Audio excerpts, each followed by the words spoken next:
Today we've come to the UK headquarters for MIRA, the Motor Industry Research Association. Now, in terms of safety and performance, probably the most important thing on your car are its tyres. After all, they're what connect the car to the road. But what if the amount of tread they required was actually much higher than we're being led to believe? It was some years ago that the tests were done to see the effect of tread depth on wet braking. And cars and tyres have changed so much in that time, it was about 20 years ago when the last tests were done, that we thought we should conduct the tests again and see if modern braking systems, modern tyre technology, modern suspension on cars actually made a difference to these figures. Matt, just explain to us the format of what you're doing here today. What we're doing, we're taking 4 popular cars and we're brake testing them in the wet with 3mm of tread depth. And we're doing 5 runs on each car to get an average to see how far it takes them to stop when they've got 3mm of tread. Then we're getting them with 1.6mm of tread, which is the legal limit, and in the same test again. And the idea is that a lot of manufacturers recommend that you should change your car at 3mm rather than the actual legal limit, because the actual performance of the tyre really tails off after 3mm tread depth.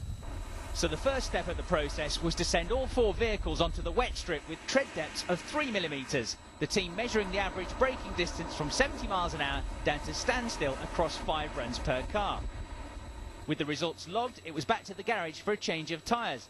This time the tread depths were down to 1.6mm, pretty well worn but still legal.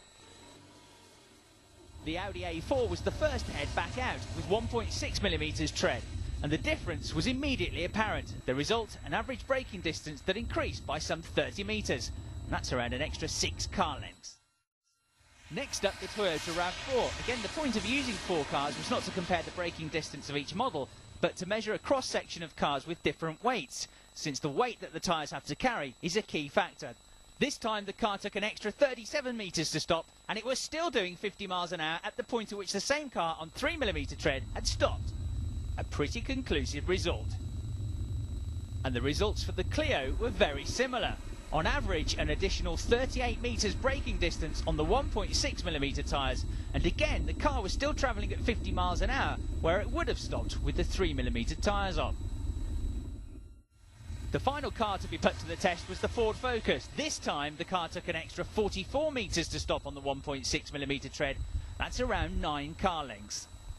So that's why we think this is a really important safety message to motorists, that the best balance really between economy and safety is to consider changing at 3mm, particularly if you're a high mileage driver, particularly if you're travelling on high speed roads, dual carriageways and motorways frequently, then this really is an important safety issue.